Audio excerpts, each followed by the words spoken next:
हम लेकर आए हैं इंग्लिश का ई सेट को। तो ई सेट में देख लो आंसर क्रमांक है, तो आंसर ये क्रमांक नहीं लिखना, ठीक है। जहाँ जहाँ पे क्रमांक रहेगा वहाँ पे आंसर नंबर लिख लेना, और आंसर नंबर पहला में देख लेते हैं। तो ये सब पैसेज था, अनसीन पैसेज वाला। आपके पूरे क्वेश्चन में सबसे ज़्यादा अनसीन पैसेज आता है, तो उन्हीं का आंसर हम लोग लेके आए हैं। तो डायरेक्ट ये आंसर है। तो देखो, पहला और दूसरा जो था वस्तुनिष्ठ था, ठीक है। 4 विकल्पों में से एक विकल्प चुनना। तो आंसर क्रमांक 1 के अंदर पहला जो प्रश्न है उसका आएगा बी, इसमें ब्यूटीफुल आएगा। फिर देखो दूसरा दूसरा में चार ऑप्शनों में से एक ऑप्शन को ढूंढना है, इसमें ए लेना है आपको, और ये है डस्टबिन। उसके बाद देखो तीसरा प्रश्न, तीसरा प्रश्न क्या है, उस पैसेज से हमें क्या करना था, आंसर छांटना था। तो देखो यहाँ से लेके यहाँ तक आपको तीसरा में लिखना है, ठीक है। फिर आगे देख लो चौथा प्रश्न भी, तो चौथा प्रश्न में भी हमें क्या करना है, उसी तरह से लिखते जाना है, ठीक है। तो ये डायरेक्ट आपको लिख लेना है। फिर पांचवा प्रश्न, तो ये रहा पांचवा प्रश्न में आपको देखो, तो आपको ये वाला पूरा आंसर पांचवा प्रश्न में लिखना है, ठीक है।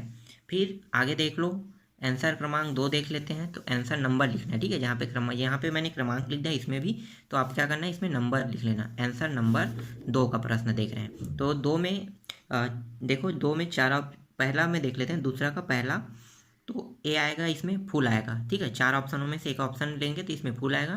तो दूसरा का ए देख लो, तो दूसरा के ए में 4 ऑप्शनों में से ये वाला ऑप्शन आएगा। फिर तीसरा में देख लो, तीसरा में आपको ये वाला आंसर पूरा लिखना है। फिर चौथा में आपको ये वाला आंसर लिखना है, ठीक है। तो आंसर नंबर दूसरा का ये सभी का आंसर है। फिर आगे देख लेते हैं आंसर क्रमांक 3 को। तो आंसर क्रमांक 3 में ये रहा आंसर क्रमांक 3। तो आपको आंसर क्रमांक 3 में देखो 5 प्रश्न है, इसमें से कोई 5 बनाना है, ठीक है। तो हमने यहाँ पे 6 प्रश्न लाए हैं, तो आपको डायरेक्ट हम यहाँ पे 5 ही दिखा रहे हैं, ठीक है। तो ये इनमें से आंसर क्रमांक 3 के ए में हमें 5 प्रश्न बनाना है। ये पाँचों जो है डायरेक्ट आंसर है, ठीक है। तो इस आंसर को आपको लिख लेना है। फिर आंसर क्रमांक 3 बी के अंतर्गत भी 5 प्रश्न है, मतलब 5 प्रश्नों को बनाना है। तो देखो यहाँ पे जो जो आंसर आएगा उस आंसर को हमने पहले से यहाँ पे लिख लिए हैं। तो इस तरह से ये आंसर आ जाएगा प्रश्न क्रमांक 3 के अंदर। फिर प्रश्न क्रमांक 4 में देखो, तो ये रहा प्रश्न क्रमांक 4। तो प्रश्न क्रमांक 4 के अंतर्गत देखो यहाँ पे प्रश्न क्रमांक लिखा हो, यहाँ पे प्रश्न नंबर डालना है ना, ठीक है। बार बार मैं आपको बता रहा हूँ। तो यहाँ पे देखो पहले प्रश्न ये रहा, पहले प्रश्न का आंसर ये रहा, दूसरे का आंसर ये रहा, और ये तीसरे का आंसर है, और देखो चौथा और पांचवा। तो इस तरह से देखो चौथा और पांचवे का आंसर भी यहाँ पे आ गया है। तो प्रश्न आंसर क्रमांक 4 का हो गया है। और फिर उसके बाद देखो आंसर नंबर 5 आ गया। तो आंसर नंबर 5 में आपको यही सभी उत्तरों को लिखना है, ठीक है। हमने यहाँ पे पूरा सीरियल नंबर हिसाब से हमने जमा दिया है, तो सीरियल नंबर हिसाब से है, तो इसी तरह से आपको लिखना है। फिर आगे देख लेते हैं प्रश्न क्रमांक 6 को। तो प्रश्न क्रमांक 6 में आपको ये वाला देखो, यहाँ पे प्रश्न क्रमांक आंसर नंबर 6 है, ठीक है। तो आंसर नंबर 6 में आपको ये वाला आंसर लिखना है।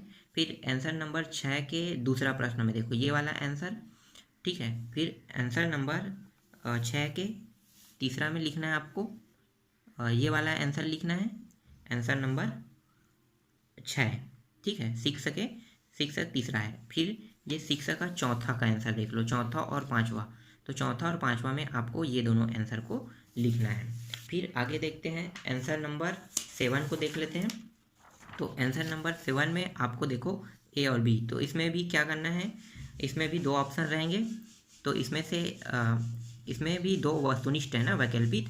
तो इसमें पहले में बी लेना है, तो बी ये हो गया, बी टोमेटो सीड्स हो गया, ठीक है। ये ए होगा, सारी यहाँ पे ए होगा। फिर दूसरा देखो सी वीड्स होगा। उसके बाद आगे देखो पूरा उसमें से छांटना है, जो पैसे दिया रहेगा उसमें से छांट के हमें लिखना है। तो देखो तीसरा का ये वाला आंसर लिखना है आपको, और चौथा में आपको ये वाला आंसर लिखना है। फिर पांचवा में आपको ये वाला आंसर लिखना है, ठीक है। तो इस तरह से पांचवा में आपको ये लिखना है। तो ये 7वां का भी कंप्लीट हो गया। फिर 8वां देख लेते हैं। तो 8वां प्रश्न में आपको क्या लिखना है, एक लेटर लिखना है। तो लेटर किसके बारे में है, एक ट्रांसफ़र सर्टिफिकेट के बारे में, और एक 2 दिन का, ठीक है, छुट्टी लेना है, तो कारण आपको बीमारी के कारण ही आप डाल सकते हो 2 दिन की छुट्टी लेंगे, तो ये आपको गाइड से मिल जाएगा बहुत आसानी से। ठीक है, ये दोनों अथवा में था।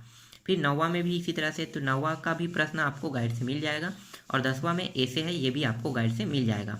और आपको मैं बता दूं कि ये जो लेटर है ये हमेशा सबसे लास्ट में लिखना चाहिए। इससे क्या होगा, जो चेक करने वाला जब अंतिम पॉइंट को देखता है तो वो डायरेक्ट लास्ट पॉइंट को देखेगा, हाँ लास्ट में वो चीज़ लिखा है कि नहीं। अगर आप बीच में लिख दोगे तो थोड़ा सा दिक्कत होता है। तो हमेशा सीरियल नंबर में अगर लिख रहे हो तो इस नंबर को सीरियल नंबर में कभी मत लिखो, इसको हमेशा लास्ट में लिखा करो। आंसर नंबर 8, 9, 10 जो है लेटर है, लेटर को और एप्लीकेशन को हमेशा लास्ट में लिखना चाहिए। पहले लेटर, उसके बाद निबंध को लिखना चाहिए। ठीक है, तो ये हो गया। फिर 11वां, तो 11वां प्रश्न आप देख लो। तो 11वां प्रश्न जो है इसमें हमें समरी लिखना है और नोट्स बनाना है। तो आपको ये दिखाई दे रहा होगा, तो ये 11वां प्रश्न का आंसर है। ठीक है, तो 11वां प्रश्न का आंसर में आपको पूरा यही सब लिखना है। फिर आगे देख लेते हैं प्रश्न क्रमांक 12वां को। तो ये रहा प्रश्न क्रमांक 12वां। तो प्रश्न क्रमांक 12वां का डायरेक्ट हम आंसर लेके आए हैं। तो आपको इनमें से सीधा डायरेक्ट आप आंसर ही लिखना, तो यही वाला आंसर आपको आप लिख सकते हैं। ठीक है, तो ये पूरा आंसर प्रश्न क्रमांक 12 का आंसर है। फिर प्रश्न क्रमांक 13 का आंसर देख लेते हैं। तो प्रश्न क्रमांक 13 में भी 4 प्रश्न बनाना है। यहाँ पे हमने अथवा को बनाया है। ठीक है, तो ये रहा प्रश्न क्रमांक, चलो 3 तक क्या होगा, चौथा नहीं आ पाएगा। तो ये प्रश्न क्रमांक 13 का अथवा का है। ठीक है, तो 13 का अथवा है, उसमें देख रहे हैं। फिर चौथा प्रश्न देख लो आप, चौथा बहुत बड़ा है। ठीक है, तो ये चौथा का आंसर है, प्रश्न आंसर नंबर 13 का। ठीक है, फिर आंसर नंबर 14 को देख लेते हैं। तो आंसर नंबर 14 में भी देखो छोटा छोटा भी है और बड़ा भी है। ठीक है, तो यहाँ पे देखो A, B, A ऑप्शन आया है, तो इसी तरह से आपको ऑप्शन को लेना है। हाँ, एक बार ऑप्शन जो ले रहे हैं उसमें एक बार चेक कर लेना। ठीक है, ये चीज़ कि 4 ऑप्शनों में से कौन सा ऑप्शन आएगा। हो सकता है कि कई प्रश्न क्या होते हैं, गलती हो जाता है, गलती से लिखना किसी दूसरे को होता है और किसी तीसरे को उठा लेते हैं हम लोग, तो आप लोग थोड़ा सा ध्यान देखना। ठीक है, तो ये हो गया ये तीनों ऑप्शन। फिर चौथा आपको ये वाला आंसर लिखना है। चौथा में 14 का चौथा में आपको ये वाला आंसर लिखना है। फिर 15 देख लेते हैं। तो आंसर नंबर 15 में आपको क्वेश्चन आंसर है ना, तो ये आपके बुक से ले रहे हैं। तो ये रहा क्वेश्चन आंसर। देखो 2 प्रश्न मैं अभी दिखाई दे रहा हूँ, 15 का फर्स्ट और 15 का सेकंड आपको दिखाई दे रहा है पूरी तरह से। ठीक है, तो यही आपको लिखना है। फिर 15 का 2 प्रश्न और है, तो उसको भी देख लेते हैं। ये रहा। ठीक है, तो ये 15 का हाँ 15 का ये थर्ड है और ये फोर्थ प्रश्न है। ठीक है, फोर्थ क्वेश्चन है। तो थर्ड और फोर्थ आपको यहाँ पे दिखाई दे रहा है। तो इस तरह से इसमें लिखना है। इसमें सिर्फ एनी 4 क्वेश्चन को हल करना था। तो ये हो गया, चारों प्रश्न का आंसर हो गया। फिर 16 देख लेते हैं। तो 16 में आपको पूरा ये वाला आंसर लिखना है। ठीक है, ये वाला। तो आप इसको 16 में पूरा ये वाला आंसर आप लोग लिख लेना, पूरा को पूरा यही लिखना है। तो यहाँ पे देखो तीनों प्रश्नों को हमने हल किया है। फिर 17 में आपको ये वाला लिखना है। ये पूरा नहीं आ रहा है, ठीक है, पहले इसको देख लो। तो 17 में देख लो, पहला है, इसमें डी आ रहा है, मतलब अगर कहीं पे ऑप्शन आ रहा है इसका मतलब ये है कि ये वैकल्पिक प्रश्न था, उसमें हमने डी ऑप्शन को लिया है। यहाँ पे भी देखो दूसरा है, सी आ रहा है, तो इसमें भी वैकल्पिक प्रश्न में से तीसरा प्रश्न को लिए, तीसरा को आंसर में लिए। फिर 17 का तीसरा देख लेते हैं। तो ये वाला 17 का तीसरा का आंसर है। उसके बाद हम लोग देखेंगे 18 को। ठीक है, तो हमारा अंतिम जो प्रश्न है वो 18 है। तो 18 प्रश्न आप लोग देख लो। ये रहा 18 प्रश्न का 3 प्रश्न आपको दिखाई दे रहा होगा।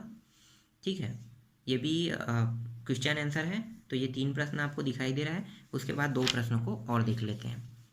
तो ये रहा 2 प्रश्न। तो इस तरह से ये पूरा कंप्लीट हो गया।